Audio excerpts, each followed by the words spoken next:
Welcome to aishwaryam.builder.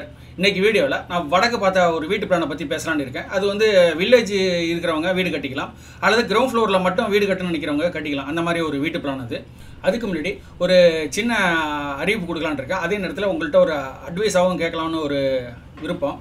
ஒரு 2 வாரத்துக்கு முன்னாடி என்னோடய ஊருக்கு போயிருந்தேன். என்னுடைய பள்ளி பருவ ஒரு சிநேகிதரை பார்த்தோன்னே எனக்கு அவரோட இறங்கி நான் பேசிட்டு, யாரும் காரில் போகும்போது இறங்கி பார்க்க மாட்டோம்ல, சல்லிட்டு மட்டும் தான் அடிப்போம். அப்படி ஹாய் சொல்லுவோம், புண்ணைக்கு சொல்லுவோம், போயிடுவோம். இருந்தாலும் அந்த நாள் நான் அவரை பார்த்து இறங்கி நின்று பேசிட்டு எப்படா இருக்கா அப்படின்னு சொல்லிட்டு பேசிட்டு வந்தேன். அவருக்கு ஏதாவது கையில் காசு கொடுக்கலாமா அப்படின்னு நினச்சேன். ஆனால் அவர் தப்பாக எடுத்துக்கலாம். ஏதாவது நம்ம திடீர்னு இறங்கி இது மாதிரி கொடுத்தா என்னடா அது அப்படின்னு நினச்சிக்குவோம். யாராக இருந்தாலுமே வாங்க மாட்டாங்கல்ல. அது மாதிரி எனக்கு ஒரு கஷ்டமாக இருந்தது. எனக்கு அவருக்கு எதாவது செய்யணும் அப்படிங்கிற ஒரு எண்ணம் இருந்தது. ஆனால் எனக்கு சொல்லணும்னா தப்பாகிடும், திடீர்னு பார்த்துட்டு சொன்னோம்னா செஞ்சோம்னா தப்பாகிடும்னு நினச்சிட்டு நான் என்ன பண்ணிட்டேன், அவரை கடந்து வந்துட்டேன். சரி எப்படா இருக்கா, நல்லா இருக்கே, பார்த்துக்கிட்ட உடம்பு பார்த்துக்கிட்ட வந்துட்டேன். அதே மாதிரி இன்னொரு விஷயம் அடுத்த வாரத்தில் பார்த்தீங்கன்னா, நம்மளுடைய யூடியூப் சேனலில் ஒரு சகோதரி அவங்க ரொம்ப மனசு கஷ்டமாக விருப்பம் இருக்குது, என்னென்னு தெரியலண்ணே அப்படின்னு சொல்லிட்டு சும்மா கமெண்ட் பண்ணியிருந்தாங்க. எனக்கு அவங்களுக்கு என்ன அறிவுரை பண்ணுறது தெரியல. அவங்களுக்கு இந்த காலம் கடந்து போகுமா, நீங்கள் அவங்களுக்கு நல்ல எதிர்காலம் இருக்குன்னு சொல்லிட்டு ரிப்ளை பண்ணியிருந்தேன். இந்த 2 விஷயம். அடுத்து என்னோடய சேனல்லாம் பார்த்தா இப்போ ரொம்ப வியூவர்ஸும் குறைச்சலாக இருக்குது. இதெல்லாம் பார்க்கும்போது எனக்கு ஒரு விஷயம் தோணுச்சு. அதாவது கஷ்டப்படுறவங்க, ஏழைப்பட்டவங்களும் என்னோடய சேனல்லாம் பார்க்குறாங்க. அவங்க கனவு உலகத்தை கட்டிக்கிறதுக்காக எங்களை மாதிரி விஷயங்கள்லாம் ஃபாலோ பண்ணுறாங்க. அதே மாதிரி அவங்களையும் என்கரேஜ் பண்ணுற விதமாகவும், என்னுடைய யூடியூப் சேனலில் வியூவர்ஸ் அதிகப்படுத்துறதுக்காகவும் ஏதாவது ஒரு விஷயம் செய்யலாம் அப்படின்னு யோசிச்சிட்டே இருந்தேன். அதோடைய பிரதிபலனாக என் மனசில் இப்படி தோணுச்சு. அது என்னென்னா, நம்மளுடைய சேனல் பார்க்குறவங்களுக்கு இடையில ஏதாவது கேள்விகள் கேட்கலான்னு பார்க்குறேன். அந்த கேள்விகள் மூலமாக பதில் சொல்கிறவங்களுக்கு, அதாவது எல்லாமே பாசிட்டிவான விஷயங்களாகவும் நல்ல விஷயங்களாகவும் இருக்கணும். அது மாதிரி கமெண்ட் பண்ணுறவங்க என்னையும் இந்த யூடியூப் அதிக வீடியோ போட வைக்கிறதுக்கு அட்ராக்ட் பண்ணுற மாதிரியான விஷயங்களாகவும் இருக்கணும், என்கரேஜ்மெண்ட்டாகவும் இருக்கணும். அதுக்காக நான் இடையில வீடியோவுக்கு இடையில கேள்விகள் கேட்கலான்னு இருக்கேன். அந்த கேள்விகளுக்கு கீழே பதில் சொல்கிறவங்கள ஒரு 25 பேரை தேர்ந்தெடுத்து, அதில் அந்த 25 பேரில் குலுக்கல் முறையில் ஒரு 5 பேருக்கு நான் 1000 வீதம் பரிசு கொடுக்கலான்னு இருக்கேன். இப்போ வீடியோ போடுறேன்னா அதுலேருந்து 7வது நாள் குலுக்கல் பண்ணி 8வது நாள் 9வது நாள் அவங்களுக்கு பரிசு கூகுள் பேயில் அனுப்பலான்னு பார்க்குறேன். நான் கிஃப்டாகவோ அல்லது வேறு ஒரு பொருளாக கொடுத்தேன்னா அவங்களுக்கு அது தேவைப்படாமல் இருக்கலாம். ஆனால் பணங்கிறது எல்லாருக்கும் தேவைப்படக்கூடிய ஒன்று. ஒருவேளை நீங்கள் ஒரு வெல் விஷயராக இருக்கிறீங்க, உங்களுக்கு இந்த பரிசு கிடைக்குதுன்னா கண்டிப்பாக அந்த பணத்து மேலே உங்களுக்கு ஆசை இருக்காது. அதை என்ன பண்ணலாம், நீங்கள் உங்களுடைய நண்பர்கள், உங்களுக்கு தெரிந்த கஷ்டப்படுறவங்களுக்கு நேரடியாக கொடுத்துடலாம். அந்த கொடுக்குறதா இருந்தால் அந்த பணத்தை கொடுத்தீங்கன்னா அது ஒரு ஃபோட்டோ சின்ன வீடியோவோ எடுத்து யாருக்காக கொடுத்தீங்க அப்படின்னு சொல்லிட்டு எனக்கு அனுப்புனா கூட அதை கூட நான் டெலிகாஸ்ட் பண்ணுவேன். அதனால் நம்ம மறைமுகமாக நேர்முகமாக நம்ம அடுத்தவங்களுக்கு பயன்படுவீங்க இந்த வீடியோ பார்க்குறவங்க. அந்த மாதிரி ஒரு திட்டம் வச்சேன். அதை தான் இப்போ உங்களுக்கு சொல்கிறேன்.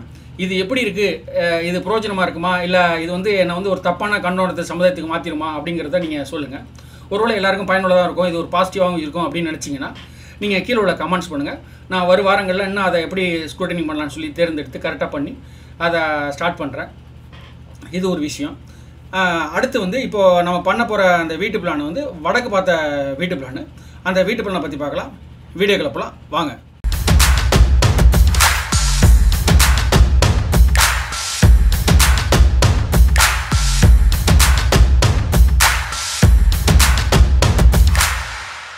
இந்த படத்தில் மேலே மேற்கு, கீழே கிழக்கு, ரைட் சைடு வடக்கு. இது வடக்கு பார்த்தா வாசப்படியில் வீடு. இது கிழக்கு பார்த்தும் பண்ணிக்க முடியும். கிளைண்ட் ஸ்பெசிஃபிக்காக வடக்கு பார்த்து தான் வேணும் அப்படின்னு கேட்டதுனால இந்த வீட்டில் வடக்கு பார்த்து என்ட்ரி கொடுத்துருக்கோம். இது கிழக்கு பார்த்த இடத்துக்கும் உகந்த வீடு, வடக்கு பார்த்த இடத்துக்கும் உகந்த வீடு, அந்த மாதிரி ஒரு வீட்டு பிளான். இது 30க்கு 30 அவங்க இடம் வச்சுருக்காங்க. இதில் நம்ம 22க்கு 26 அப்படிங்கிற வீட்டுடைய பிளான். இதுக்கு மேலே யாரும் இடம் இந்த வீடை கட்டிக்கலாம். இப்போ வீட்டில் என்ட்ரானோம்னா living room, living and dining. இது 16க்கு 10 அந்த மாதிரி ஒரு லென்த்தியான ரூமு. அது மாதிரி அக்னி மூலையில் கிச்சன் வருது, 10க்கு 8 அப்படிங்கிறது. அடுத்து பார்த்தீங்கன்னாக்கா பெட்ரூம் 10க்கு 9.25 அப்படி வருது. இதில் பார்த்தீங்கன்னா உங்களுக்கு தெரியும், அந்த கிச்சன் ரூமோட வாலில் அந்த டோர் வர மாதிரி வருது. இது ஒன்றும் பெரிய விஷயம் இல்லை, நம்ம இது பண்ணிக்க முடியும். கிளைண்ட் இந்த மாதிரி எதிர்பார்த்ததுனால அந்த மாதிரி வருது. அதுமாதிரி பெட்ரூம் 2 பார்த்தீங்கன்னாக்கா 10க்கு 8 வருது. இது வந்து காமன் டாய்லெட் தான் வருது. அட்டாச்டு டாய்லெட் வந்து மாஸ்டர் பெட்ரூமுக்கும் 2 டாய்லெட்டுக்கு வெண்டிலேட்டர் வந்து ஒரே மாதிரி இருக்க மாதிரி பண்ணியிருக்கோம். இது மாதிரியும் பண்ண முடியும். ஆனால் வந்து பெரும்பாலான இடங்கள் நம்ம பண்ணிக்கிறது இல்லை. இது மாதிரி 2 டாய்லெட்டும் ஒட்டி வரும்போது வெண்டிலேஷன் வந்து 2 விதம் கொடுக்கலாம். ஒன்று வந்து நம்ம 10 அடி ஹைட்டு இருக்கும்போது இந்த உள்ளர இருக்கிற டாய்லெட்டுக்கும் 2வது இருக்கிற டாய்லெட்டுக்கும் இடையில் உள்ள வாலில் வந்து 7 அடி மட்டத்தில் வாழை போட்டு மேலே வந்து ஓப்பனாக விட்டலாம். அப்போ வெண்டிலேஷன் வந்து நல்லாவே இருக்கும். அந்த 2வது வெளியில் இருக்கிறதுக்கு ஃபுல் வெண்டிலேட்டர் கொடுத்துட்டு எக்ஸாஸ் பேனல் 2 கொடுத்தோம்னா அது மாதிரியும் பண்ணிக்கலாம். ஒருவேளை 2க்குமே எனக்கு வந்து அடைப்பாக இருக்கணும் அப்படின்னு நினச்சிங்கன்னா நீங்கள் என்ன செய்யலாம்னா, இந்த வெளியில் இருக்கிற வெளிப்பக்கம் இருக்கிற டாய்லெட்டோட ரூப் லெவலை குறைச்சிட்டு இந்த ரூப் லெவல் வந்து அதே லெவலில் 10 அடியில் வச்சுனா கூட அந்த மேலே இருக்கிற ரூப்பில் கூட வெண்டிலேட்டர் இறக்கலாம். அது மாதிரி பண்ணலாம். இல்லைனா இது 2மே வேண்டாம்னா மேலே வீடு கட்ட போகிறதில்ல அப்படின்னா நீங்கள் என்ன செய்யலாம்னா, இந்த வெளிப்பக்கம் இருக்கிறத நார்மல் ரூப் ஹைட் போட்டு இந்த 2வது இருக்கிறத வந்து மேலே கொஞ்சம் ஒரு அடி வசதி போட்டிங்கன்னா சைடில் கேப் கிடச்சிரும். அந்த கேப் மூலமாக சைட்லேருந்து நம்ம வெண்டிலேஷன் கொடுக்கலாம். 3 விதம் கொடுக்கலாம். ஒன்று வந்து நம்மளுடைய ரூப் லெவல்லேருந்து உள்ளர சென்டரில் இருக்க டாய்லெட் ரூப் ஹைட்டை இன்க்ரீஸ் பண்ணுறதுனால டாப்லையும் கொடுக்கலாம். 2வது நம்ம வந்து இந்த ரூப் லெவலில் வந்து குறைக்கிறதுனாலையும் அது மூலம் கொடுக்கலாம். 3வது நம்ம 2 டாய்லெட் கட்டியில் பார்ட்டிஷன் வாழை வந்து 7 அடி மட்டத்துக்கு மேலே உள்ள வாழை போடாமல் நம்ம வந்து விடுறதுனாலையும் கொடுக்கலாம். நம்ம வீடு தான், நம்ம வீட்டுக்குள்ளே உள்ளவங்க தான். அதனால் வந்து 2 டாய்லெட்லேயும் வந்து மேலே 7 அடிக்கு மேலே பார்ட்டிஷனை எடுத்துட்டும் பண்ணலாம். அல்லது நீங்கள் 2 டாய்லெட்லேயும் எனக்கு வந்து பார்ட்டிஷன் இருக்குன்னா கூட 2 டாய்லெட்டுக்குமே ஃபுல் லூவர்ஸ் கொடுத்துடலாம். அதாவது இந்த டாய்லெட்டோட சென்டரில் இருக்கிற வாளுக்கும் லூவர்ஸ் கொடுத்துடலாம் ஃபுல்லாக. அடுத்து இந்த வீட்டில் இருக்கிற வாளுக்கும் ஃபுல்லாகவே லூவர்ஸ் கொடுத்துடலாம். அந்த மாதிரியும் பண்ணிக்கலாம். இது மாதிரி இதில் உங்களுக்கு எப்படி வேணுமோ பண்ணிக்க முடியும்.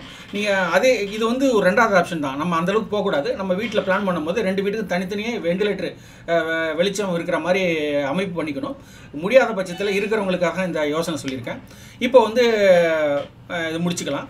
அடுத்து பார்த்தீங்கன்னா நான் இப்போ வந்து இந்த ப்ரொமோஷன் சம்மந்தமாக நான் சொன்னேன், யார்கிட்டயா கொடுத்து நீங்கள் பண்ணுங்கள் அப்படின்னு கேட்குறதோட நான் வந்து என்னுடைய வியூவர்ஸை இன்க்ரீஸ் பண்ணிக்கலாம். அதே மாதிரி என்னோடய வியூவர்ஸாக இருக்கிறவங்களும் கஷ்டப்படுறவங்களும் பயன்படுத்திக்கலாம் அப்படிங்கிற நோக்கத்திலையும் அது வந்து கண்டிப்பாக அதில் ஒரு சுயநலம் இருக்கும், இல்லாமல் இல்லை. இது எப்படி பாசிட்டிவாக இருக்குமா அப்படிங்கிறத நீங்கள் எனக்கு சொல்லுங்கள். நீங்கள் சொல்கிற அந்த பாசிட்டிவ் கமெண்ட்டை பொறுத்து நான் வந்து இந்த திட்டத்தை வந்து நடைமுறைப்படுத்துகிறேன். இந்த வீடியோ உங்களுக்கு பிடிச்சிருந்தா பயனுள்ள இருந்தால் நண்பர்கள் வரவங்க எல்லாருக்கும் ஷேர் பண்ணுங்கள். நன்றி, வணக்கம். அடுத்த வீடியோவில் சந்திப்போம்.